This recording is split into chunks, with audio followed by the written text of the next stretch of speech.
Bhuj collector કચેરી ખાતે ભુજ પ્રાંત અધિકારી શ્રી અનિલ જાદવના અધ્યક્ષસ્થાને સશસ્ત્ર સેના ધ્વજ દિન ભંડોળ સમિતિની બેઠક યોજાઈ હતી। જિલ્લા સૈનિક કલ્યાણ અને પુનર્વસન કચેરી આયોજિત બેઠકમાં વન રેન્ક વન પેન્શનના પ્રશ્નો,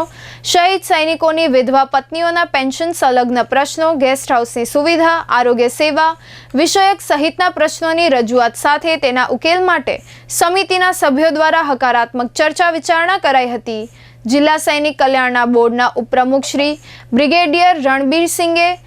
નિવૃત્ત રજૂ થયેલા પ્રશ્નોના વહીવટી તંત્ર તથા સંલગ્ન વિભાગોને સાથે રાખીને વહેલી તકે ઉકેલ લાવવા પ્રયાસ કરાશે તેવી ખાતરી આપી હતી।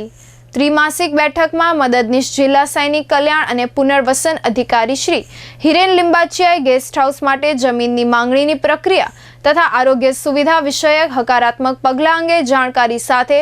વિવિધ પ્રશ્નોના ઉકેલ માટે સહયોગની ખાતરી આપી હતી। આ સાથે સશસ્ત્ર સેના ધ્વજ દિન ભંડોળના એકત્રીકરણમાં મહત્વપૂર્ણ યોગદાન આપનાર દાતાઓ સ્વામિનારાયણ મંદિર ભુજ, સમસ્ત નાગોર ગ્રામજનો કેરા કુંદનપર, લેવા પટેલ શિક્ષણ ટ્રસ્ટ કેરા, તાલુકા શિક્ષણ અધિકારી Shri Lakhpat, Sahajanand Gurukul Mankuva, BBM high school Bidada, Ram minerals,